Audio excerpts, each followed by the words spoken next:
What's up for November? Sunset planets, a partial lunar eclipse, and the return of the winter stars. From November 6th through the 11th, watch the moon glide past Venus, Saturn, and Jupiter after sunset in the south-southwest. In particular, if you step outside for a look on November 7th, you'll find the 4-day-old crescent moon just about 2 degrees away from Venus. Should be really pretty, so don't miss it.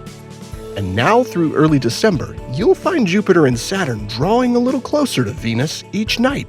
A partial lunar eclipse is on the way, taking place overnight on November 18th and 19th when the moon slips into Earth's shadow for a couple of hours. Weather permitting, the eclipse will be visible from any location where the moon appears above the horizon during the eclipse. Depending on your time zone, it'll occur earlier or later in the evening for you.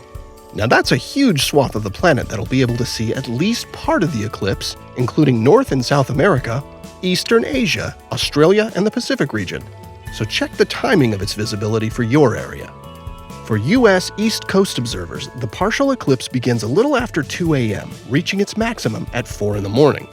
For observers on the West Coast, that translates to beginning just after 11 p.m. with a maximum at 1 a.m. Partial lunar eclipses might not be quite as spectacular as total lunar eclipses, where the moon is completely covered in Earth's shadow, but they occur more frequently.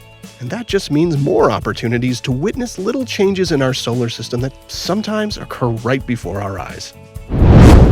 All month long, if you're up late and cast your gaze toward the east, you'll notice some familiar companions have begun rising late in the night. The familiar stars of northern winter skies are returning, rising late at night and sitting high in the south by dawn. You'll find the Pleiades star cluster leading the constellations Taurus, the Bull, and the Hunter, Orion, followed by the brightest star in the sky, Sirius. All of them back to keep us company on the long winter nights here in the northern hemisphere. And for those in the southern hemisphere, they're keeping you company on shorter nights as spring gives way to summer there. A fun note about the Pleiades this month is that several of the 8 asteroids to be visited by NASA's Lucy mission are located in that part of the sky. The Lucy spacecraft launched on October 16th on its 12-year mission to visit a bunch of special asteroids called the Trojans. They share the orbit of Jupiter, with a group of them leading the planet and another group following behind it. Lucy will be the first space mission to explore this unique group of asteroids, providing new insights about the formation and early history of our solar system. Here are the phases of the moon for November. You can catch up on all of NASA's missions to explore the solar system and beyond at nasa.gov.